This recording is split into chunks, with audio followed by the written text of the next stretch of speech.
"Do not cry," the alien scientist said without looking up from his tablet. "The predators lose interest faster when the small ones stop crying." That was the moment the experiment stopped being science and became something the galaxy would never be allowed to forget. 3 reinforced drop capsules tore through the violet clouds above Caronvale, each one tumbling end over end before slamming into separate clearings deep inside a valley no civilized species willingly entered. The impact rattled ancient trees, scattered black ash across the forest floor, and echoed through miles of rocky cliffs where the Varesh kept their nesting grounds.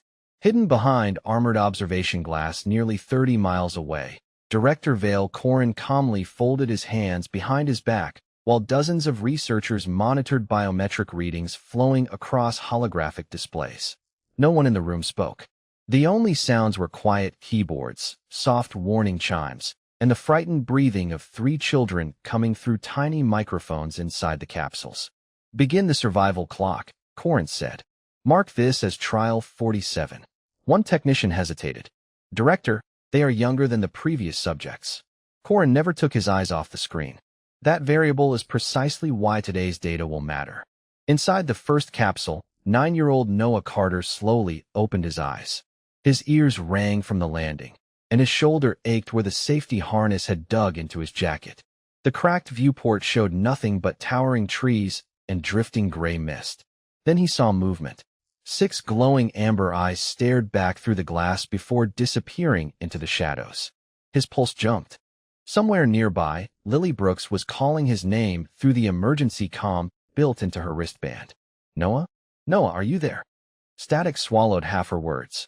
"I'm here," he answered, forcing his voice to stay steady even though his hands were shaking. "Stay where you are. I'm scared." He swallowed hard before answering. "Me too."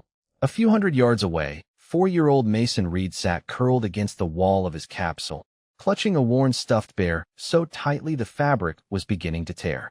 He whispered for his mother again and again until exhaustion stole the strength from his voice. No one answered.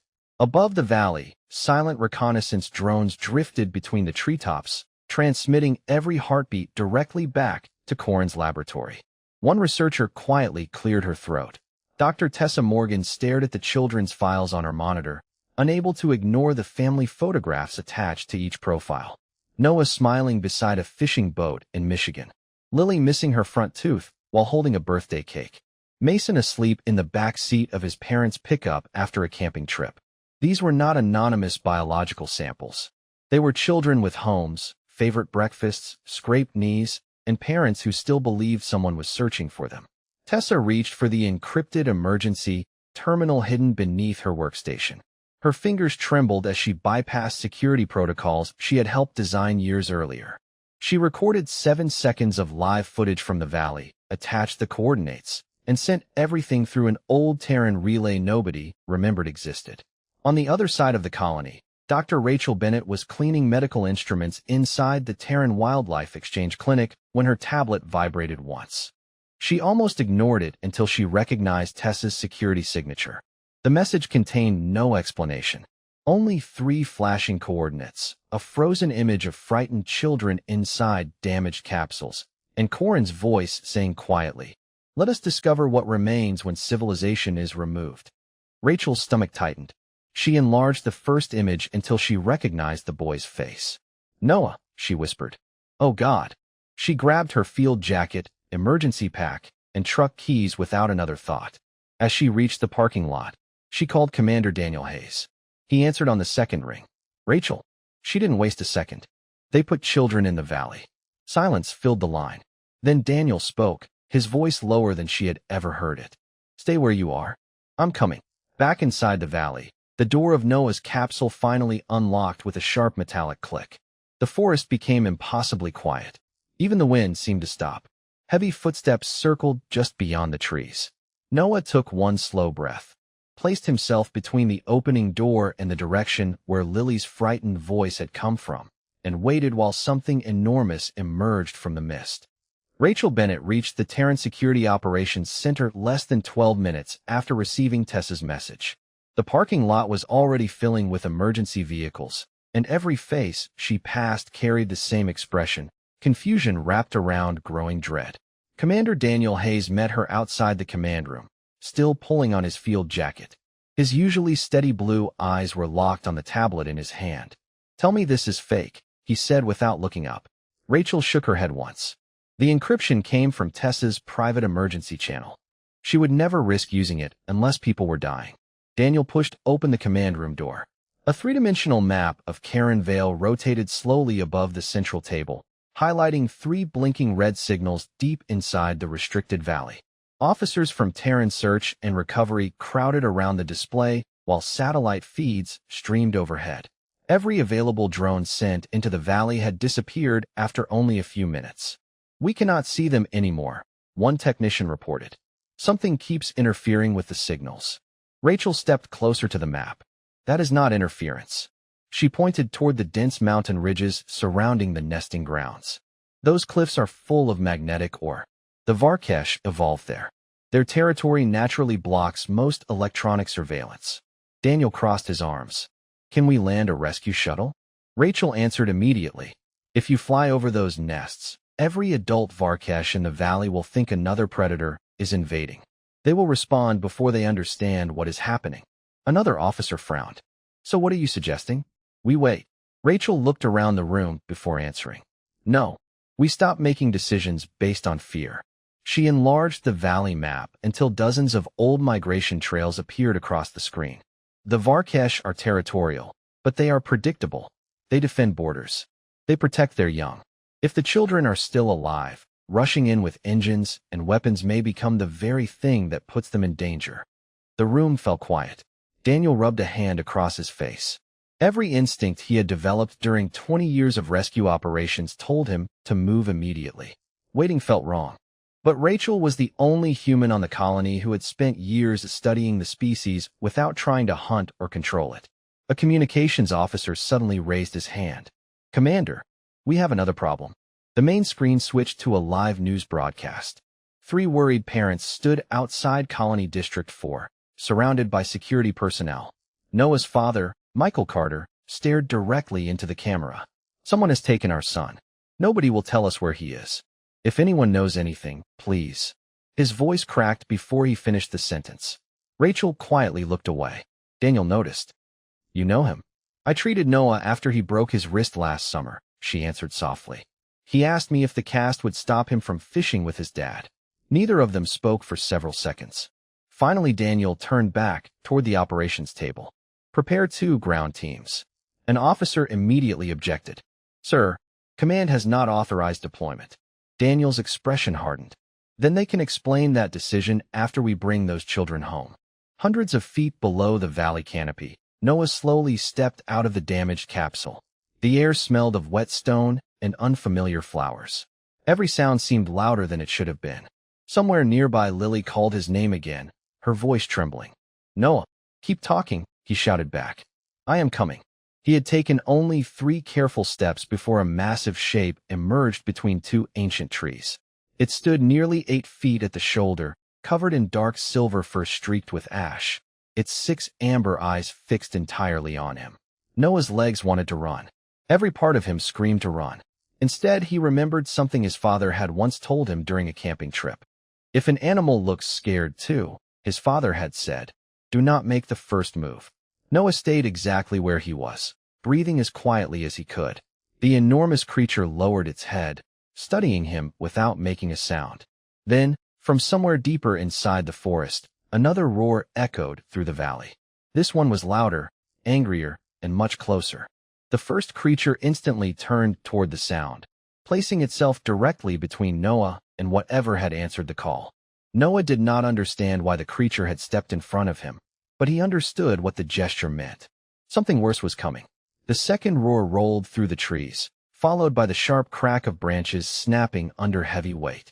The silver-furred Varesh lowered its body and spread its front legs, making itself wider between Noah and the dark forest. For one strange second, Noah thought of his father standing in the kitchen doorway during a thunderstorm, pretending not to be worried while checking every window twice. "Lily," Noah called without taking his eyes off the trees. "Can you hear me?" "Yes," she answered from somewhere beyond the rocks. "I cannot get my door open." "Keep trying." I am coming. The Varkash turned one of its 6 eyes toward him, almost as if it understood. Then another creature stepped into the clearing. It was larger, leaner, and covered in black fur marked by pale stripes along its back. Its head stayed low as it circled, watching Noah with the patient focus of something deciding what belonged in its territory. The silver Varkash released a deep warning sound. The striped one answered and moved closer. Noah gripped a broken piece of metal from the capsule, even though it felt useless in his hand. He could hear Lily crying now, and farther away, Mason calling for his mother in a small, exhausted voice. Noah's fear did not disappear. It changed shape. There was no room left for him to think about himself. They are little, he said, his voice unsteady. Take me first. The striped Varkash paused. The silver one looked back at Noah, then moved forward with sudden force, driving the intruder away from the clearing without touching the boy. The 2 creatures vanished between the trees in a storm of movement and low calls. Noah stood alone for half a second before running toward Lily's voice. He found her capsule tilted against a tree, the door jammed beneath a fallen branch. Lily was kicking the frame from inside. Back up, Noah said. I am going to pull. He wedged the metal bar into the gap and leaned with everything he had. The door shifted only an inch. Again, Lily said through clenched teeth. Noah pushed harder.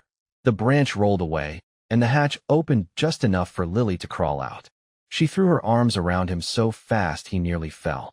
Where's Mason? She asked. Before Noah could answer, a soft whimper came from the far side of the clearing. They followed it to the 3rd capsule and found Mason sitting beside it, no longer alone. A Varkash cub, no bigger than a large dog, lay near his feet with one front leg caught in a thin metal snare hidden beneath the leaves. Mason had stopped crying. He was talking to the animal in the same gentle voice he used with his stuffed bear. It is okay, he whispered. My brother fixes things. I am not your brother, Noah said automatically, then crouched beside the snare. But I can try. Lily knelt on the other side. The cub flinched when she reached toward the wire. Easy, she said. We are helping. The trap bore the same research seal Noah had seen inside his capsule. Someone had put it there. Someone had wanted the animal hurt. Lily used both hands to hold the mechanism steady while Noah worked the latch with the metal bar. The cub snapped at the air near her wrist, but she did not pull away. Almost, Noah said. The lock released with a click. The cub scrambled free, then stopped a few feet away and looked back at them. A low rumble passed through the clearing. The silver Varkash had returned. It stood behind the cub, watching Lily's hand where the wire had left a red mark. Noah slowly moved in front of her. The creature came closer, lowered its massive head, and touched its nose to Lily's fingers. Then it turned toward the forest and called once. From the cliffs above, dozens of amber eyes opened in the dark. The amber eyes did not move closer. They simply watched. Noah stood between Lily, Mason, and the silver Varkash while the forest filled with a low, rolling sound that seemed to come from every direction at once. It was not a roar. It was communication. The silver Varkash answered with a deeper call, then nudged the freed cub toward the children. Lily looked at Noah. I think she wants us to follow. Or she wants us somewhere easier to watch, Noah said. Mason had already placed one hand against the cub's fur. Mama Bear, he whispered. The silver Varkash turned and began walking toward the cliffs. The children followed because staying beside the damaged capsules no longer felt safe. Above them, hidden drones adjusted their position and tracked every step. Inside the observation center, Director Corrin stared at the live feed with a tight expression. The maternal response should have faded by now, one scientist said. It is spreading through the group, another replied. They are matching the children's pace. Corrin looked toward the control console. Seal the eastern feeding gates. Tessa Morgan froze. That will cut off the entire valley. Exactly. They have young in those nests. Then hunger will correct the anomaly. Tessa turned toward him. Those children are not an anomaly. Corrin finally looked at her. His voice remained calm. Dr. Morgan, you were invited here to document behavior, not assign morality to it. He entered a second command.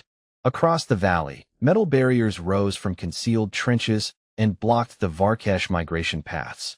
Automated supply stations shut down one after another. Tessa watched the map change from green to red. You are forcing the outcome. I am removing interference. She reached for her console, but two security officers stepped beside her before she touched it. Corin nodded toward the door. Revoke her access. Tessa did not resist. As they escorted her away, she slipped a small transmitter from her sleeve and pressed it against the wall panel. A data burst traveled through the building's maintenance grid toward the Terran colony. Rachel received it while climbing into the lead rescue truck. The new map appeared across her tablet, showing the sealed trails and a pulsing signal beneath the main nesting ground. Daniel leaned over her shoulder. What is that? A behavioral transmitter. In plain English. Rachel looked up. He can make them panic. Daniel's jaw tightened. Then we take it out. Not with aircraft. The signal sits under the nest. Anything loud will turn the whole valley against us. He studied the distance marker. 11 miles through steep forest, volcanic gullies, and restricted territory. How long on foot? 3 hours if nothing notices us. Daniel opened the truck door. Something is going to notice us. Back in the valley, the silver Varkash led the children into a wide stone hollow beneath the cliffs. Several cubs rested inside, watched by adult Varkash positioned along the ridge. Noah counted at least 9. None approached. None left. Lily noticed shallow bowls carved into the rock, all empty. They are hungry, she said. Noah pulled the last nutrition bar from his jacket. He broke it into 3 pieces and handed one to Lily and one to Mason. What about you? Lily asked. I ate before they grabbed us. She stared at him. No, you did not. Before he could answer, the silver Varkash pushed a strip of dark root toward his shoes. Noah picked it up, smelled it, and nearly dropped it. Mason laughed for the first time since the capsules landed. She made you dinner. Noah forced a smile. That is really thoughtful. A sudden mechanical hum passed through the rocks. Every adult Varkash lifted its head at once. The silver one staggered, clawing at the ground as the hidden transmitter came alive beneath the nest. The other predators began pacing in tight circles, their calls turning sharp and confused. Noah pulled Lily and Mason behind a stone column. Do not run, he said. No matter what happens, do not run. The silver Varkash turned toward them. Its 6 eyes had changed from amber to a deep, burning red. The silver Varkash stared at Noah through 6 burning red eyes, but it did not move. Its body trembled as the hidden signal pulsed through the stone beneath the nest. Around the hollow, the other adults began circling faster, their claws scraping across rock, their breathing turning sharp and uneven. Lily pressed both hands over Mason's ears. What is happening to them? Noah kept his voice low. Someone is making them angry. The silver Varkash took 1 step toward the children, then stopped so suddenly that its front legs buckled. It lowered its head and dragged 1 paw across the ground, fighting its own body. Noah noticed the sound then, a thin electronic whine rising from a crack near the center of the nest. There, he said, under the rocks.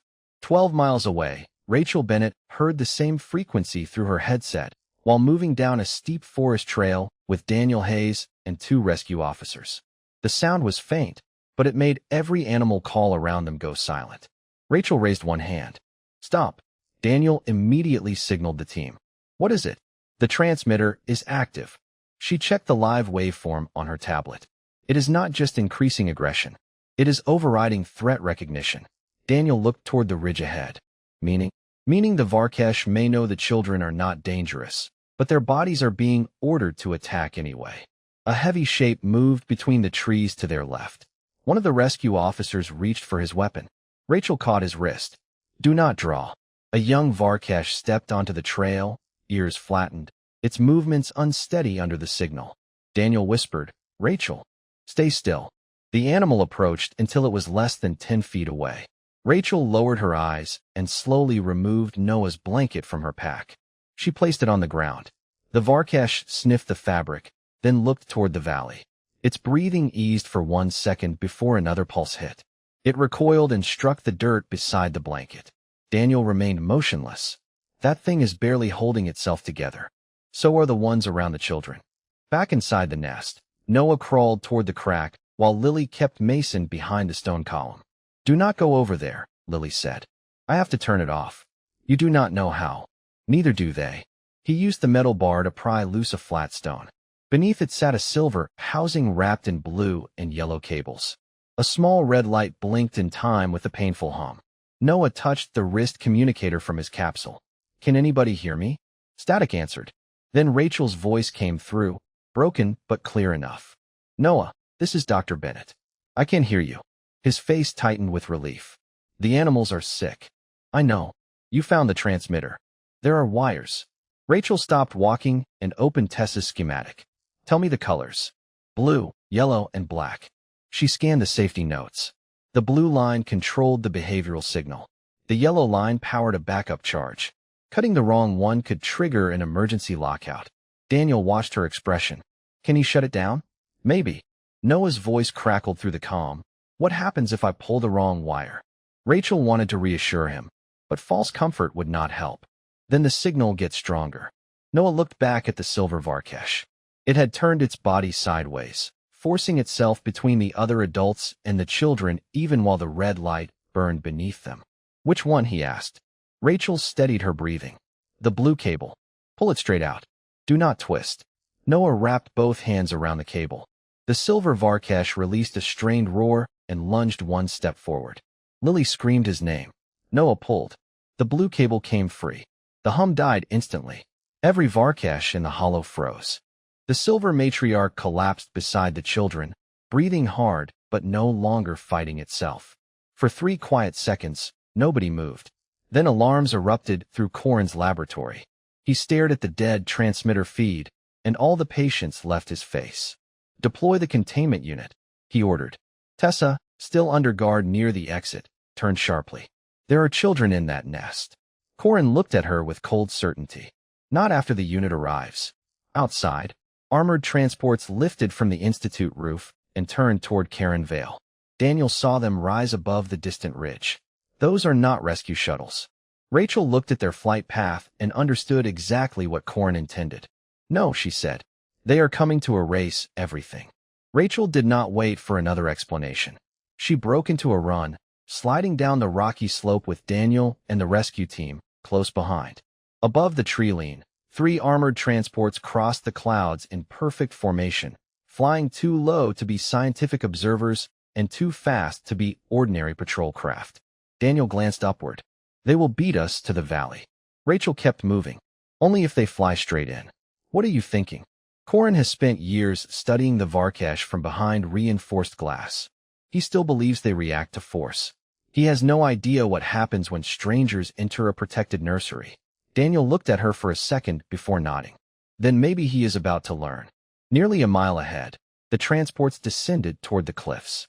Their engines echoed across the valley, shattering the quiet that had settled after Noah disconnected the transmitter. Inside the stone hollow, the silver matriarch slowly pushed herself back onto her feet. The red glow had faded from her eyes, replaced once again by the calm amber Noah had seen earlier. She looked at the children one by one before lifting her head toward the approaching aircraft. Every muscle in her body tightened. Noah heard the engines too. They are coming, he whispered. Lily stepped beside him. Are they rescuing us? Noah wanted to say yes. He wanted to believe it. But he remembered the laboratory, the capsules, and the traps hidden around the valley. I do not think those people came to help anybody. Mason wrapped both arms around the Varesh cub, which refused to leave his side. The silver matriarch walked directly in front of the 3 children and stood perfectly still. One after another, the adults around the cliffs emerged from hiding and silently formed a loose circle around the nesting ground. There was no panic anymore. There was purpose. Inside the lead transport, Commander Rax, leader of Corin's containment unit, studied the thermal display. Confirm visual. 3 human juveniles located. Predator count. More than 20 adults. Rax smiled behind his visor. Good. Record everything. Once the operation begins, the official report will state the children were lost before we arrived. A younger officer shifted uneasily. Sir, the director did not authorize civilian recovery. Our orders are to eliminate compromised evidence. He closed the transmission before anyone could question him again. Back at the Institute, Tessa watched the departing transports disappear beyond the mountains through a narrow observation window. One distracted guard checked an incoming status report while the other answered a radio call. It was all the opening she needed. She quietly slipped her identification badge beneath the emergency release panel beside the maintenance door. The lock clicked. Before either guard realized what had happened, She disappeared into the service corridors carrying a portable data drive filled with years of classified research. She whispered to herself as she ran, "If Rachel gets this, Corin is finished." Deep inside the valley, the transports hovered above the cliffs and released 4 reconnaissance drones. Instead of approaching the children directly, the machines spread outward, projecting bright search beams across the nesting grounds. Noah instinctively shielded Mason's eyes from the lights. The silver matriarch lowered her head and released a deep warning call that rolled across the valley like distant thunder. It was answered immediately, not by one voice, by dozens. Every ridge, every cave, every hidden ledge awakened at once. Daniel stopped running as the sound reached his team from miles away. One rescue officer looked around nervously. "How many are out there?" Rachel stared toward the valley without slowing her pace. More than Corin ever counted. At that exact moment, the first reconnaissance drone descended toward the nest, its spotlight locking onto Noah's face. Before it could transmit another image, a dark shape launched from the cliffs with breathtaking speed. The drone disappeared behind a wall of silver fur, and the live video feed inside Corin's control room went completely black. The black screen in Corin's control room lasted only 2 seconds, but it was enough to erase the confidence from every face watching the operation. One by one, the remaining reconnaissance feeds began flickering with static before disappearing completely. Commander Rax leaned forward inside the lead transport. "Report." A technician hit the console twice before looking up. "We have lost visual on every drone." "Mechanical failure?" "No, sir. They were disabled one at a time." Rax frowned. "By what?" There was no answer because nobody inside the aircraft had ever considered that possibility. Down in the valley, the children watched as the silver matriarch slowly walked to the center of the clearing. She was not hiding anymore. She wanted to be seen. One after another, the other Varesh stepped from the shadows and took positions along the stone ridges overlooking the nest. They did not rush forward. They simply occupied every path leading to the children. Noah quietly counted until he lost track somewhere past 30. Lily stared in disbelief. "I thought there were only a few." Rachel had once told Noah during a wildlife presentation that intelligent animals never showed strangers the whole family. Looking across the valley now, he finally understood what she meant. The transports descended another 100 feet, powerful searchlights sweeping across the cliffs. Loudspeakers crackled to life. "Attention! This is an authorized recovery operation. Stand clear of the human juveniles." The announcement echoed through the valley. The Varesh did not move. Rax sighed impatiently. "Advance the ground team." 4 armored officers stepped from the transport, carrying bright restraint poles and portable shield generators. Their movements were disciplined, careful, almost routine. They had trained for dangerous wildlife extractions dozens of times before. None of those exercises had involved a species protecting human children. The first officer reached the outer edge of the nesting ground when the silver matriarch lifted her head. She released one short call. Instantly, every Varesh shifted position, not toward the officers, around the children. Noah suddenly realized what they were doing. "They are making a wall," he whispered. Mason squeezed the Varesh cub closer. "They are hiding us." The officers stopped walking. Their scanners flashed warning after warning as dozens of large life signs tightened their formation without a single sign of panic. Rax watched the display in disbelief. "Why are they not charging?" One of his biologists answered nervously. "Because they are not hunting." "Then what are they doing?" The scientist swallowed. "They are defending offspring." Silence filled the transport. That sentence alone destroyed 6 years of Corin's published research. Halfway down the mountain, Rachel and Daniel reached an overlook where the entire valley opened beneath them. Daniel raised his binoculars and slowly lowered them again. "Rachel." His voice carried something she had never heard before. Amazement. She looked through the lenses. The children were completely surrounded by Varesh, but none of the animals blocked their breathing space. Small openings remained so Noah, Lily, and Mason could move freely inside the protective circle. Rachel felt tears gathering before she even realized it. "They adopted them," she whispered. Daniel looked at her. "You are sure?" She nodded without taking her eyes off the valley. "Those are not defensive positions for territory. Those are nursery positions." At that same moment, Tessa burst into the Terran command center carrying the encrypted data drive. Security officers nearly tackled her before Daniel's deputy recognized her identification badge. She placed the drive onto the operations table. "Everything Corin hid is in there," she said, breathing hard. "Every experiment, every recording, every order." The technician connected the drive. Hundreds of classified files appeared across the main display. The oldest recordings showed failed attempts to separate Varesh mothers from their cubs. The newest orders carried Corin's personal authorization code. Then one final document opened automatically.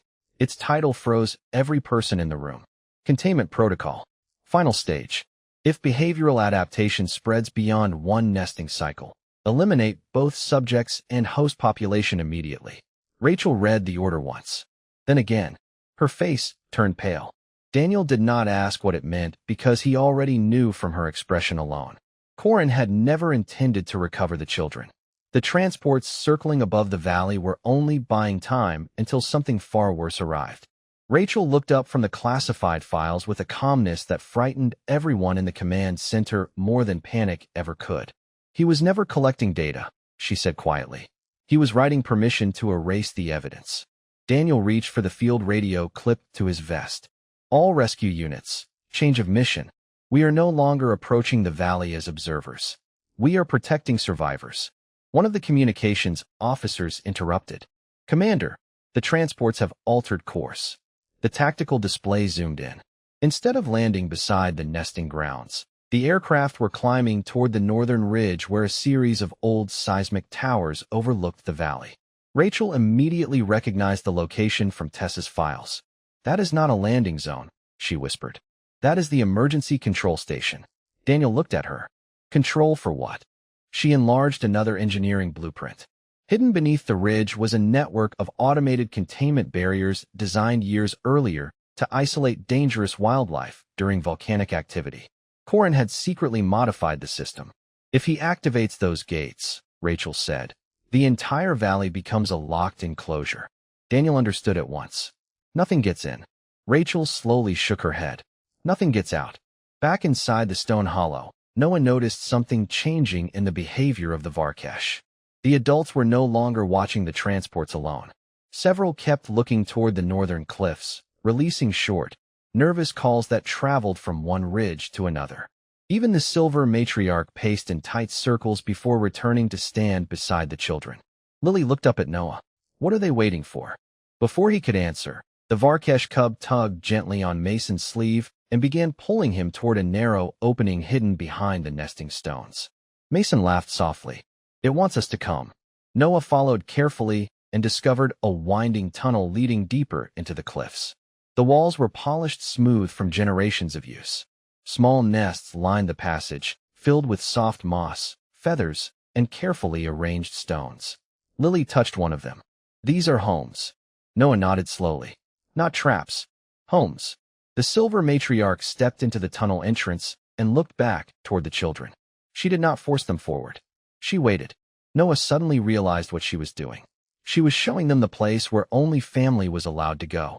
At the same moment, one of Corin's engineers activated the modified containment system. Across the valley, warning lights buried beneath ancient rock flickered to life. Massive reinforced barriers began rising from hidden trenches with a deep mechanical rumble that echoed through the mountains.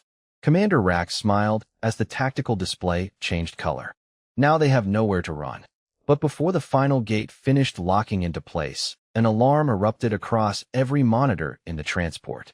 "Sir, we have multiple unauthorized transmissions leaving the valley." "From the children?" "Negative. From the research network." Rax stared at the screen. Tessa's stolen files had automatically uploaded themselves through the colony emergency satellites the moment the containment system activated. Hundreds of secure government channels, independent news agencies, and Galactic Council oversight offices began receiving identical data packets containing every classified recording, every order signed by Corin, and every minute of the illegal experiment. In the command center, a young technician looked up from his console in disbelief. "Dr. Bennett, the files are everywhere."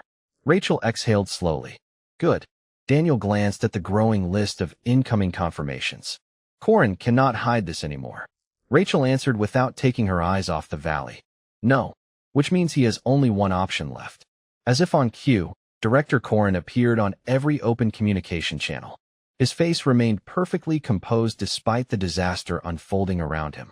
"Commander Rax," he said evenly, "the experiment has been compromised beyond recovery. Execute final stage immediately." Rax hesitated for the first time. He looked down at the valley where 3 frightened children now stood surrounded by creatures his own scientists had classified as mindless predators. None of the Varkesh threatened the children. They stood shoulder to shoulder, facing outward as if guarding their own families. The commander lowered his hand from the control panel. "Director," he said carefully, "the reports were wrong." Corrin's expression never changed.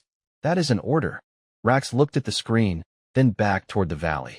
Before he could answer, the silver matriarch slowly stepped out from the tunnel entrance with the Varkesh cub beside her, and every adult in the valley bowed their heads for a single silent moment around Noah, Lily, and Mason as though presenting them to the entire clan.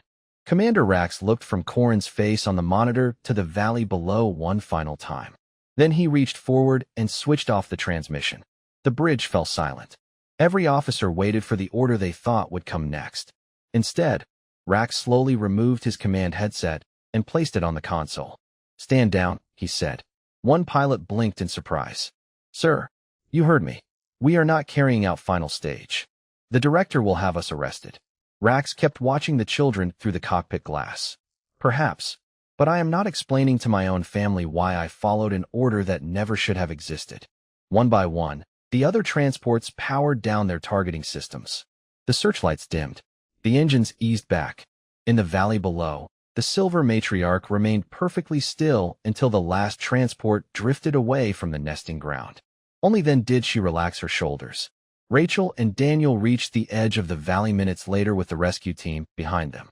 None of the officers raised their weapons. Rachel stepped forward alone, her hands open, her breathing steady.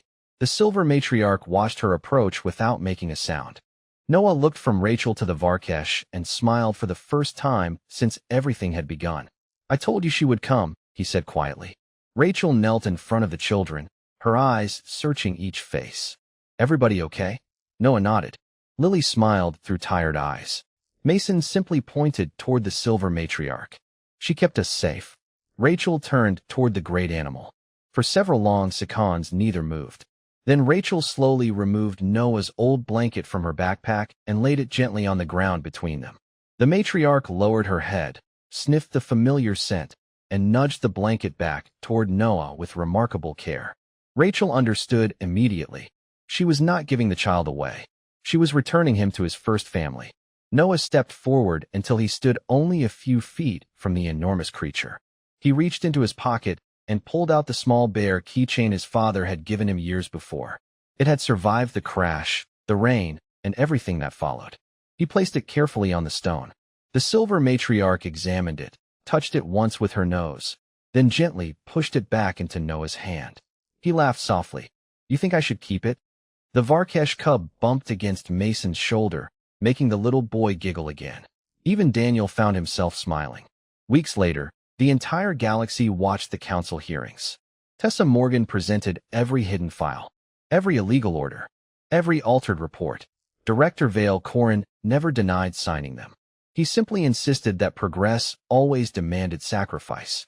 Rachel answered with only one sentence. "The day you stopped seeing children as children, your science stopped being science." Nobody in the chamber argued after that.